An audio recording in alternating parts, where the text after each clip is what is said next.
Esse vídeo vai ser sobre Epicuro e a escola que ele fundou no período helenístico. Essa escola foi fundada no final do século IV a.C., em 300 e pouco a.C., em Atenas. E é interessante ver que ela é em Atenas porque faz uma contraposição importante com a escola fundada por Aristóteles e a escola fundada por Platão. Epicuro ele é considerado como um filósofo hedonista. Vocês já devem ter ouvido falar nessa palavra, né? Quando a gente chama alguém de hedonista, a gente quer dizer que essa pessoa é adepta aos prazeres. Então, nesse caso, hedonismo significa que para ele a definição de felicidade é o prazer. Então, o verdadeiro bem do homem, né? A gente viu já vários filósofos perguntando qual que era o bem humano. Para ele, o verdadeiro bem é o prazer. Então, o prazer seria o princípio e o fim da vida feliz, e a dor e o prazer seriam os critérios para discriminar entre o bem e o mal. Então, quando a gente vai agir, segundo Epicuro, a melhor forma de saber como que eu deveria agir é ver isso me dá ou não prazer, né? Então, a teoria em si parece ser bastante simples. Eu quero ser feliz, eu sigo o prazer. Mas vamos ver um pouquinho melhor como que isso funciona. Porque a pergunta para reflexão é: quais são os prazeres que são benéficos ao ser humano e quais que o prejudicam?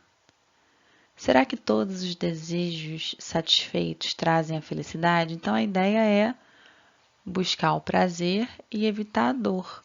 Mas será que isso significa então buscar qualquer prazer? Agora esse é o momento para vocês pausarem o vídeo e tentar pensar um pouco sobre isso. Será que isso faz sentido? Será que é prazer que traz felicidade? Será que não? Será que sim? Em quais casos?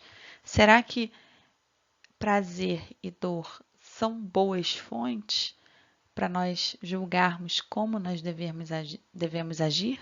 Então, em um olhar rápido a uma teoria hedonista, a gente pode imaginar que é uma teoria que vai defender comer tudo que é gostoso e se esbaldar em todas as oportunidades que nós tivermos em prazeres.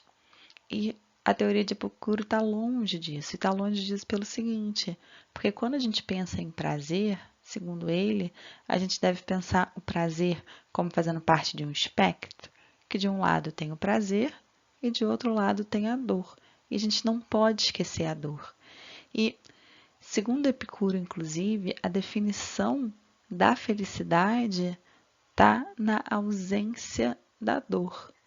Então, ao buscar um prazer, a gente teria sempre que pensar ao longo do tempo, levando o tempo em consideração, se aquele prazer é um prazer que vai ser saciado ou se ele é um prazer que não vai ser saciado e vai trazer dor. Então, não bastaria só a gente olhar para aquele momento, mas a gente teria que olhar as consequências daquela ação, as consequências daquele prazer. Então, o hedonismo dele não é uma busca pelo prazer do momento, mas é uma busca pelo prazer que também não vai gerar dor. Porque para ele a definição, então, de felicidade era justamente essa ausência de dor. Então, o estado feliz para ele, porque quando a gente imagina alguém que está se esbaldando em prazeres, a gente imagina alguém muito feliz, muito alegre e muito e com muitas emoções, né? Com muitas paixões. E o estado de felicidade para Epicuro seria um estado sem perturbação da alma e sem dor. Seria um estado, então, calmo. Seria uma ataraxia, que é o nome grego para isso. Ataraxia, então, seria essa ausência de perturbação da alma e seria marcado por um sentimento tranquilo, né? Tranquilo. Uma certa tranquilidade, uma paz de espírito. Eu acho que é a paz de espírito que você consegue desenvolver quando você consegue escolher aquilo que você sabe que não vai te causar dor. E como que você conseguiria então distinguir entre o prazer que é bom e o prazer que não é bom, que vai causar dor, aí seria o papel da filosofia, né? Então, a ideia é que uma vida feliz é sim uma vida com prazer, mas a felicidade extrema seria a ausência da dor. E para a gente conseguir distinguir qual prazer que traria prazer e felicidade, qual prazer que traria consigo a dor, a gente precisaria da filosofia, da reflexão. Então, para Epicuro, a filosofia estaria disponível para qualquer pessoa e ela serviria justamente para ajudar a dar esse discernimento. Então, se alguém tivesse triste ou deprimido ou com dores na alma, né? A felicidade extrema para Epicuro seria tanto a ausência de dores na alma como no corpo. Mas ele considerava que as dores da alma são bem mais intensas e mais fortes. E a filosofia traria essa saúde da alma e a felicidade. E como isso valeria para qualquer pessoa, ele tem algumas citações muito bonitas sobre isso, que é que não se pode afirmar que não é hora de filosofar, porque sempre se deve procurar ser feliz. Então, se você concorda com Epicuro que de alguma forma a reflexão pode auxiliar na sua felicidade, partiu filosofar. Partiu filosofar mais, partiu filosofar o tempo todo. E ele também dizia que é vão o discurso do filósofo que não cure algum mal do espírito humano. Ou seja, falando mal dos filósofos que buscavam uma teoria mais contemplativa, né? Que a ideia da filosofia seria, então, o propósito principal, essa cura da alma. Então, a filosofia seria a atividade que, por meio de raciocínios e procedimentos, deixaria a alma tranquila e o corpo saudável. Nunca se protele filosofar quando se é jovem, nem canse de fazê-lo se é velho, pois que ninguém é jamais pouco maduro, nem demasiado maduro para conquistar a saúde da alma. E quem diz que a hora de filosofar ainda não chegou ou já passou, assemelha-se ao que diz que ainda não chegou ou já passou a hora de ser feliz. Ou seja, se você está aí no ensino médio pensando, ai, professor, eu até concordo com Epicuro que filosofar podia me trazer felicidade, mas eu não estou na hora disso, eu estou na hora só de pensar no vestibular, de resolver minha vida, de não sei o que e tal. Será? Será que não está mesmo? Será que agora não é a hora de ser feliz? E será que ser feliz não exige uma reflexão, uma pausa? Parece que não faz mesmo sentido a gente falar que não está na hora de ser feliz, né? E se a felicidade está relacionada com esse raciocínio, então partiu raciocinar e vamos buscar aí essa felicidade. E o que esse raciocínio filosófico daria para gente, que poderiam ser os remédios da alma ou traria felicidade? Ele deu para gente 4 remédios, né? 4 regrinhas. Eu vou ler elas agora e a gente vai falar sobre cada uma com um pouquinho de mais calma. Então, a primeira é que são vãos os temores em relação aos deuses e ao além. A segunda é que o pavor em relação à morte é absurdo, pois ela não é nada. A terceira é que o prazer, quando entendemos corretamente, está à disposição de todos. E, finalmente, que o mal dura pouco ou é facilmente suportável. Nesses 4 remédios aqui, ele tenta, através da filosofia, curar o que ele vê como as maiores fontes de dores do homem. Então, para ele, as dores da alma são muito causadas, por exemplo, com a relação das pessoas com os deuses. E talvez isso seja um pouco verdade até hoje, né? Sim, um sofrimento que é causado por uma certa visão religiosa que causa medo ou causa algum medo ou dos deuses ou de castigo, de alguma relação com o divino. Uma outra fonte também de muita ansiedade para nós seres humanos é esse pavor em relação à morte, né? A nossa finitude e a nossa morte inevitável. Uma outra fonte para ele de infelicidade ou de dor seria a nossa relação com a busca com prazer. Então a gente teria que entender aí quais são os prazeres que de fato trazem felicidade e finalmente o mal do corpo também, né? Assim, como é que a gente lida com dores físicas. Então vamos falar com mais calma aí sobre cada um deles. sobre ser vão os temores em relação aos deuses e ao além, a gente precisa entender aqui um pouquinho para entender Epicuro, a física epicurista. Então, quem era Deus, quem eram os deuses para Epicuro e como que eles se relacionavam com os seres humanos, né? Para Epicuro, não existia nada que não fosse físico. Então, para ele não tinha nada metafísico, nada existiria que não tivesse matéria. E essa matéria não teria nem sido criada e nem um dia vai se destruir. Então, para Epicuro, toda a matéria que existe sempre existiu e sempre existirá, e as coisas são compostas de átomos para ele. Só que os átomos que compõem a alma e os átomos que compõem os deuses seriam diferentes dos átomos que compõem as coisas físicas. E esses deuses para Epicuro, eles têm numerosas características em comum com os deuses da religião tradicional da época, exceto com um detalhe: eles não se ocupam de modo nenhum do mundo e dos homens e vivem uma vida absolutamente feliz e beata. E a gente tem hoje em dia também essa ideia de que nós conseguimos de alguma forma nos relacionar com os deuses, né? E Epicuro ele questiona isso, assim, que evidência que a gente tem para achar que o que a gente faz ou deixa de fazer pode de alguma forma afetar os deuses. O que faz com que a gente ache que a gente pode conseguir algum favor de um Deus? Ou se um Deus é o Deus, seria também absurdo a gente achar, por exemplo, que a gente pode chatear Deus ou magoar Deus, porque Deus, por definição, não seria passível de ser magoado. Então, para ele, a filosofia e esse entendimento de Deus dessa forma traria também, né, seria mais um passo para essa cura que traria a ataraxia, essa tranquilidade da alma. Outro remédio de Epicuro é que o pavor em relação à morte é absurdo, pois ela não é nada. Como assim a morte não é nada? Bom, para Epicuro, para quem está vivo, a morte não existe, né? Porque a gente está aqui presente no momento, vivo. E a morte para quem está morto também não é um problema, porque a pessoa não existe. A morte seria nada para quem está morto. Então, para ele, esse temor à morte também seria algo irracional, absurdo, que a filosofia poderia nos ajudar a viver com essa tranquilidade e desfazer desse mal, desse medo que nós temos da morte. E agora vem a teoria dele sobre o prazer, né? O tal hedonismo. A gente falou que para Epicuro, felicidade é prazer.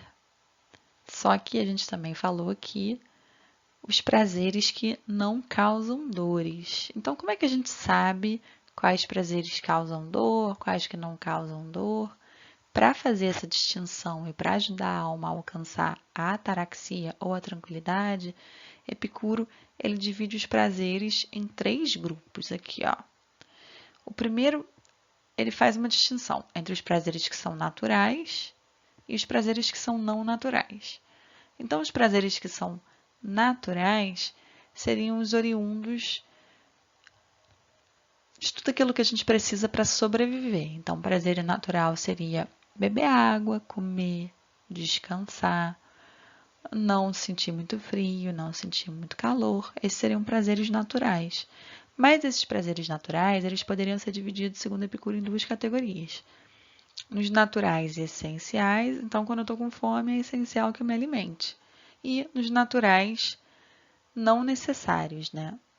Não essenciais, não, necessários. Então, seriam os naturais não necessários, seriam, por exemplo, eu querer comer uma comida específica, uma comida gourmet, eu querer uma sobremesa. E, segundo Epicuro, também tem outro tipo de desejo, que seriam os desejos não naturais, que aí seriam os oriundos da sociedade, como, por exemplo, riqueza, poder, fama e honra. E, segundo ele, só o primeiro tipo de prazer que realmente não traz nenhum tipo de dor. É esse que é o prazer que nós deveríamos satisfazer sempre que possível? Por quê, segundo ele? Bom, quando eu estou com sede, eu bebo água, a sede passa. Quando eu estou com fome, eu como, a fome passa. Quando eu estou cansado e durmo, o cansaço passa. Então, esses prazeres naturais e necessários, quando eu satisfaço eles, têm um limite. Estão satisfeitos, eu estou satisfeita, trouxe uma tranquilidade e acabou. Os outros prazeres já não são bem assim. Os outros prazeres não têm esse limite claro. Então, eu quero proteger o meu corpo de sol, mas eu quero fazer de uma forma chique. Eu quero comer uma comida, mas eu quero comer uma comida gourmet. Para Epicuro, esses prazeres naturais e não necessários, a gente até poderia de vez em quando saciá-los, mas com muito cuidado, porque eles poderiam ser uma fonte de muita dor. Agora, os prazeres não naturais, segundo Epicuro, esse a gente podia jogar, ó, passar longe sempre. Porque, segundo Epicuro, todas as vezes que nós tentamos saciar esses prazeres não naturais, nós não conseguimos. Estamos fadados a não conseguir. E a gente sabe também um pouco disso, né? Então, por exemplo, se você tem o desejo de agradar as outras pessoas, buraco sem fundo. Se as suas ações são ditadas por tentar ganhar like dos outros, sempre vai ter alguém que não vai gostar de você. Você vai sempre estar tentando agir de acordo com algo externo. Você nunca vai ter paz, nunca vai estar tranquilo e nunca vai de fato sentir assim, poxa, agora eu consegui ser gostado por todo mundo. Isso não existe. Só vai te trazer infelicidade. Então, a ideia dele era a gente só focar nesses prazeres naturais e necessários, de vez em quando nesses naturais e não necessários, e nunca nesses não naturais, que são esses prazeres oriundos da sociedade, né? E aí, o que a gente conseguiria com isso seria a ataraxia, que é essa tranquilidade de espírito. E uma citação de Epicuro: sábio é a pessoa prudente, capaz de distinguir entre o que lhe faz bem e o que lhe faz mal, que procura prazeres duradouros e benéficos e controla os desejos prejudiciais, afastando-se dos prazeres momentâneos, os quais provocam dor ou perturbação, tão logo sejam saciados. Ou seja, nem todo prazer momentâneo vale a pena na balança, né? Segundo Epicuro, inclusive, a maior parte deles, uma parte muito pequenininha deles, só aqueles necessários mesmos que a gente consegue saciar. O que vocês acham disso? É uma outra coisa, um outro remédio que a filosofia ofereceria para a alma é sobre o mal físico, né? Porque alguém pode perguntar, mas poxa, Epicuro, não seria um impedimento à nossa felicidade essa dor física? E aí o que ele diz é o seguinte, que o mal do corpo, se é um mal fraco, a gente suporta. E se é intenso, ele dura pouco porque leva à morte. Então, para a gente também não se preocupar com isso. E essa filosofia epicúrea. Para terminar, uma última citação de Epicuro: para realizar seu ideal de vida, o homem deve fechar-se em si e permanecer distante da multidão e dos encargos políticos, que só trazem perturbação e aborrecimento. Lembra lá como Epicuro dizia que aquele terceiro tipo de prazer, oriundo da sociedade, nós nunca deveríamos buscar porque eles são certo de trazer felicidade? Então, acho que é um pouco essa ideia, né? Que longe das multidões e da política, a gente consegue ter mais tranquilidade, ter essa felicidade. E aí ele tinha um elogio muito bonito à amizade também. Para ele, a amizade eram relacionamentos que no início eram forjados por autoridade, mas que se tornavam em si uma fonte autônoma de prazer. Inclusive, Epicuro, a escola dele era um pouco afastada do centro, tinha um horto em volta, né, um jardim, e os filósofos epicuristas eles eram chamados os filósofos do jardim, e Epicuro morava nessa casa então com os amigos. E todos eles viviam uma vida simples e devia ser muito feliz, eu imagino, né? E essa felicidade, segundo Epicuro, não estaria disponível só para eles lá ou para quem morasse no jardim, mas para todos os seres humanos, porque é uma felicidade que independe da sociedade, da atual conjuntura política. Se no futuro até independeria de uma pandemia, né? Seríamos capazes de ser felizes na pandemia se nós lembrássemos dessas coisas, de não temer Deus, nesse sentido que ele falou, de não temer a dor física, de escolher prazeres que não trazem felicidade, e aquela quarta coisa que nesse momento eu não lembro. Então, segundo ele, com exceção da eternidade, Deus não possui nada mais que o sábio, ou seja, não podemos ser eternos, mas podemos ter a mesma felicidade que Deus.